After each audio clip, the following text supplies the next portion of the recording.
Are you prepared for empty shelves?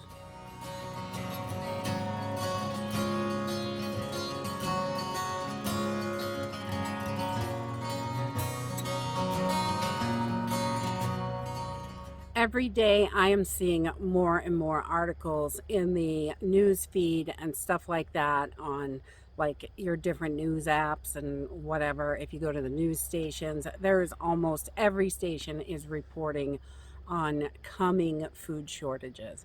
And we have seen quite a few food shortages and things missing and things like that through our store. And even if they're talking about food shortages that are going to be coming. So I think it's really important for us to be prepared for them to be completely wiped out.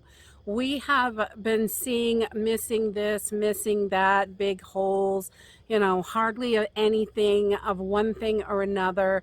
And we need to just really examine that and think, if the news is finally reporting on this after we've been seeing it for so long.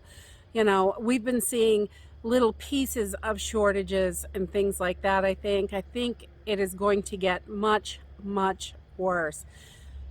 When the pandemic first hit, we had the whole toilet paper apocalypse. It was, people freaked right out about that. So, and there was no sugar, no flour, no yeast. Lots of your basic supplies that you need were not available. It took months and months for a lot of that stuff to come back in stock, but it still never got to the level that it was pre-pandemic. And I don't think we're going to see that anytime soon.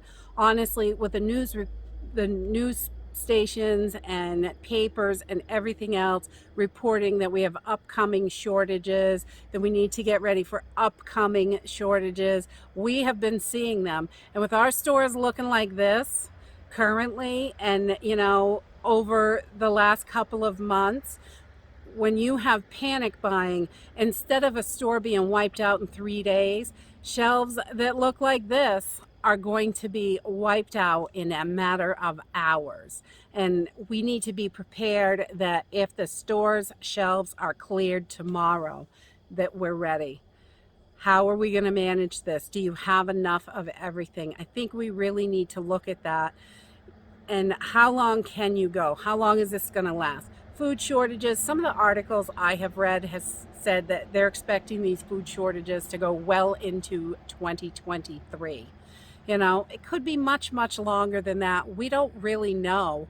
It's definitely something that we need to be prepared for, and how much we can produce on our own, making sure you have tons of seeds, garden tools, things to grow food. You are going to need those things. If the news is finally talking about this, then I look at it that it is much more serious than even they are going to say.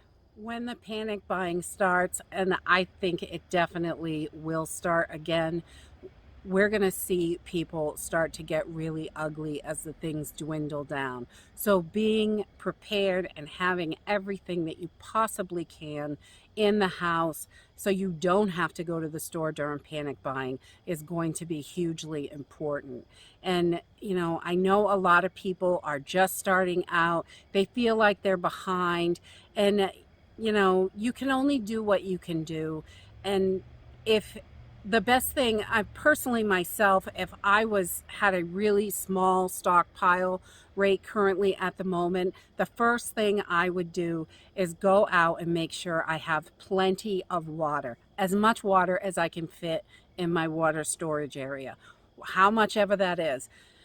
At least a gallon a day per person, I would say, as much as you can. If you've got 6 people in your house, that's 6 gallons a day minimum. That's just for drinking and cooking. That does not count cleaning or anything like that. And you're going to need water for that also. You're going to need to brush your teeth and clean yourself and clean your clothes and wash the dishes, all that stuff. So having that water is going to be super important. And the cheapest things you can put in your pantry and bulk it up the fastest is rice and beans.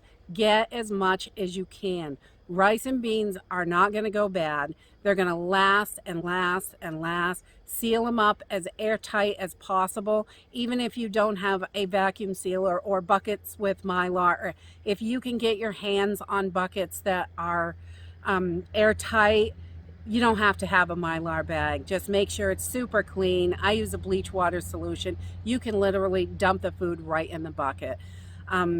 Use what you have. Get it as tight as possible. We have even put beans in soda bottles and things like that. If you have like 2-liter bottles, 20-ounce bottles, whatever you have, put beans in, clean it out really good. Use a bleach and water solution like you would any dishes. Give it a good rinse after. And then once it's nice and bone dry, you could put your beans and rice in soda bottles. It doesn't cost anything. Most people have them laying around in the recycle bin or whatever. And, just I take a piece of plastic wrap, put it over the top, and then screw your cap on. It's going to keep it as airtight as possible. It may not be perfect, but it will keep your stuff so it won't go bad. It's not going to get ruined. And beans are not going to go, you could leave beans out. The thing with beans is over time, the older the beans are, the harder they are to cook, really is the biggest issue with beans. And it takes more fuel, it takes longer to cook. So if you can keep them airtight, it's going to keep those beans from getting harder and harder and harder. And that's my thing with that. So really, I know a lot of people are low on funds. They may be low on space, but for very little, you can put away a 20-pound bag of rice is around $10. Here, you can still get it under 10, depending on the rice, long grain, white rice, Walmart brand or Rico's. There are a couple different brands. Check your stores. You may be able to get a 20-pound bag for under $10. You should be able to. I know we can in our area. Not basmati or jasmine or anything like that, but that white long grain rice. And the white long grain rice is going to last the longest. So if you don't use it right away and you need it in 10 years, it'll still be there and it will still be good. And your beans are still going to be there and they're still going to be good. They will keep you from starving, and that is the most important thing. It may not be your favorite meal every day, but it'll get you there. And, get out there and forage some stuff to add to it. Every little bit helps. Grab those little 99-cent or dollar spices. Those will help. Whatever you can. If you have $20, then I'd get $20 worth. I really would, as much as possible, because I think right now they're just pushing this just enough on all the news channels, and I don't know if people are really buying it yet. The general population, they're like, I don't know. I'm not seeing any shortages. One day it's just going to be gone. I really feel that way. A couple people are going to panic buy. Everyone's going to go in a frenzy, and that's going to be it. Bam. Who knows how long it will take for them to restock and what they have to restock. We don't know. Seeds, rice, beans, water, definitely. Fire start, something to start a fire so you can cook and stay warm. And that is it for today. Just stacking some wood. And every time I look at any kind of news station, I keep seeing this, and I just wanted to put it out there. Do not wait any longer. Don't wait till Friday. We don't know. We could be fine on Friday. We don't know. You never know what's going to happen. And with the news stations pushing this, eventually the right person is going to get tipped off and see it, and they're going to go nuts in the store, and that's going to cause someone else to go nuts in the store, and the panic buying is just going to spread like wildfire. So get what you can. Get ready. It's going to get ugly. Have a great day, everyone.